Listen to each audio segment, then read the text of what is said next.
दोस्तों अगर आप भी क्लास 12 के स्टूडेंट हो ना, तो अब आपको हिंदी का पेपर देने जाना है 22 फरवरी को। उसके लिए केवल और केवल 7 दिन बचते हैं। अब इस 7 दिन में क्या क्या आपको पढ़ना है जिससे आपका 100 नंबर बिल्कुल पक्का हो जाए। 100% गारंटी कि बाबू अगर आप इतना पढ़ लेते हो जितना हम बताने जा रहे हैं ना, तो एग्जामिनर का दादा भी आपको फेल नहीं कर पाएगा। और जो छात्र अभी तक कुछ नहीं पढ़े ना, सिर्फ इतना पढ़ लें जो इस वीडियो में हम बताने जा रहे हैं, 100 में 100 लेकर आएंगे। इसकी 100% गारंटी नहीं बल्कि 1000% गारंटी है। दोस्तों सिर्फ और सिर्फ आपके पास 7 दिन बचते हैं। अब इस 7 दिन में आप सिर्फ और सिर्फ इतना पढ़ लो जो हम बताने जा रहे हैं ना, 22 फरवरी को आप धुआं धुआं करके आओगे, ये मेरी गारंटी है। तो अगर आप भी अभी तक कुछ नहीं पढ़े हो तो सिर्फ इतना तैयार करके जाओ जो मैं बताने जा रहा हूं, आपका बहुत ही अच्छा नंबर आएगा, इसकी गारंटी है। दोस्तों देखिए, सबसे पहला काम आपको क्या करना है, जीवन परिचय यानी साहित्यिक परिचय पर आपको एकदम अच्छे तरीके से इसे तैयार करना है। इसमें लेखक में सबसे पहले आप वासुदेव शरण अग्रवाल और हजारी प्रसाद द्विवेदी, इन्हीं दोनों का तैयार कर लीजिए। उसके बाद कवि में अयोध्या सिंह उपाध्याय, हरिऔध और महादेवी वर्मा या फिर जयशंकर प्रसाद।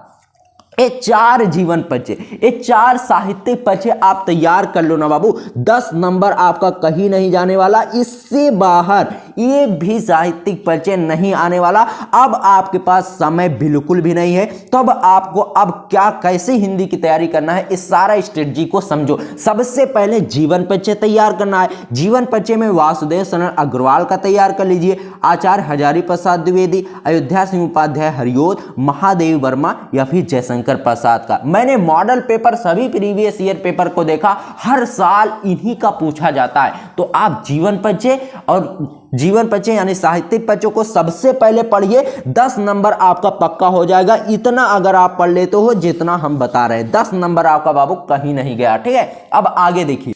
दूसरा काम बाबू, आपको गद्यांश पर आधारित प्रश्न को देखना है और पद्यांश पर आधारित प्रश्न। बात समझ रहे हैं, यानी जो आपको गद्यांश दिया जाता है उसके नीचे प्रश्न होते हैं कि निम्नलिखित गद्यांशों की व्याख्या ससंदर्भ हिंदी में व्याख्या कीजिए। उसके लिए बाबू आपको गद्यांश के लिए 10 नंबर मिलता है और पद्यांश के लिए 10 नंबर मिलता है। तो कुल मिलाकर टोटल आपके यहां से 20 नंबर हो गए। अब इस 20 नंबर के लिए क्या करना है, शुरुआत के 3 चैप्टर्स आप उठाइए, गद्यांश में भी और पद्यांश में भी। ठीक है, यानी 3 कहानी और 3 कविता को आप अच्छे तरीके से विधिवत तरीके से एकदम पढ़ लो। 20 नंबर बाबू आपका कहीं नहीं गया, एकदम आसानी से मिलेगा और इस पर ट्रिक भी हम आपको बताने वाले हैं। ठीक है, अब देखिए तीसरा काम आपको क्या करना है, इसी तरीके से जिस तरीके से गद्यांश पद्यांश, उसी तरीके से तीसरा काम भी है संस्कृत गद्यांश और संस्कृत श्लोक यानी संस्कृत पद्यांश। ठीक है दोस्तों, संस्कृत गद्यांश और संस्कृत श्लोक में भी आप वही 3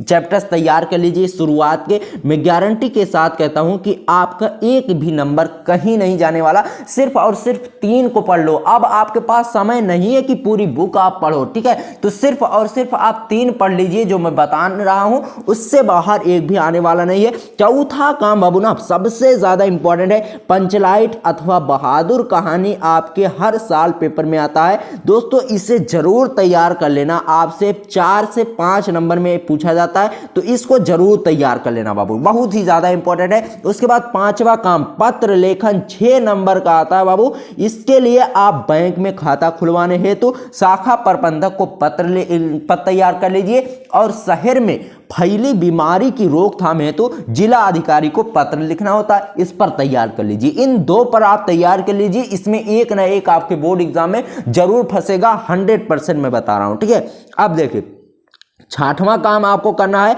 खंड काव्य को तैयार कर लेना। इसमें मुक्त यज्ञ सबसे ज्यादा इंपॉर्टेंट है, जो आपके जिले में हो लगता हो वो इंपॉर्टेंट है, वो आपके क्वेश्चन पेपर में जरूर आएगा, ये कंफर्म है। ठीक है, इसमें कोई इधर उधर भागने की जरूरत नहीं पड़ती कि क्या तैयार करें क्या नहीं तैयार करें, जो आपके जिले में चलता हो उसे आंख बंद करके आप तैयार कर लीजिए। ठीक है, 7वां काम निबंध को आपको तैयार कर लेना है, बेरोजगारी पर, बाढ़ पर, प्रदूषण और चंद्रयान 3 पर। ठीक है, तो इस तरीके से अगर आप निबंध को इस तरीके से तैयारी करते हो दोस्तों, निबंध में बेरोजगारी तैयार कर लीजिए, बाढ़, प्रदूषण और चंद्रयान, इस तरीके से अगर आप तैयारी करते हो जैसे मैं बता रहा हूं, तो 100% गारंटी कि आप बहुत ही अच्छा नंबर स्कोर करोगे। निबंध में इन्हीं को आप तैयार कर लीजिए, 9 नंबर बाबू आपका कहीं नहीं गया। ठीक है, निबंध में इस तरीके से आपको तैयारी कर लेनी है, बात समझ रहे हैं दोस्तों। उसके बाद 8वां काम जो आपको करना है वो व्याकरण में करना। ठीक है, रस, छंद और अलंकार, इन तीनों को अच्छे तरीके से पढ़ लेना है। और अब आने वाला है अपठित गद्यांश, यानी जो इंग्लिश में अनसीन पैसेज होता है ना, उसी तरीके से होता है अपठित गद्यांश।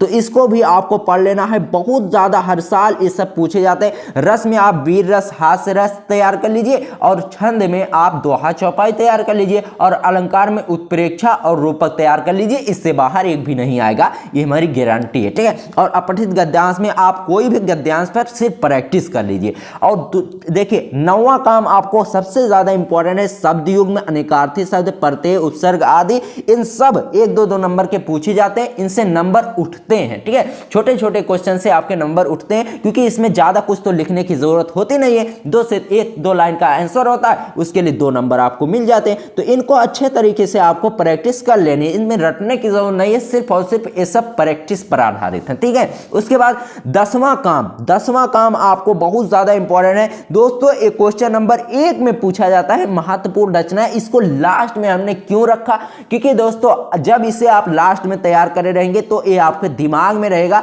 जैसे आपको पेपर देने जाएंगे तुरंत इसे लिख देंगे, आपका नंबर तुरंत अच्छा नंबर मिल जाएगा। ठीक है, तो महत्वपूर्ण रचनाएं में आपको क्या करना है, बहुविकल्पीय प्रश्न को उठाइए, उन पर ज्यादा से ज्यादा प्रैक्टिस करिए, आपके नंबर बहुत ही अच्छे आएंगे। और सबसे इंपॉर्टेंट बात, एक काम और आपको करना है, लिखने की प्रैक्टिस आपको ज्यादा से ज्यादा करना है, साफ सुथरा लिखने की प्रैक्टिस करो, क्योंकि दोस्तों 3 घंटे 15 मिनट कब बीत जाएंगे पता भी नहीं चलेगा। तो लिखने की प्रैक्टिस आपको ज्यादा से ज्यादा करनी है। ये सब चीजें जो हमने बताया इसे तैयार कर लो, और अपने सभी दोस्तों में इस वीडियो को तुरंत शेयर कर दो, ताकि जिसकी भी तैयारी अभी तक नहीं हुई है वो तैयारी कर ले और पास हो जाए, क्योंकि दोस्तों हम नहीं चाहते कि कोई फेल हो। ठीक है, तो चलिए मिलते हैं आज से दोस्तों किसी और वीडियो में, तब तक के लिए गुड बाय, जय हिंद, जय भारत।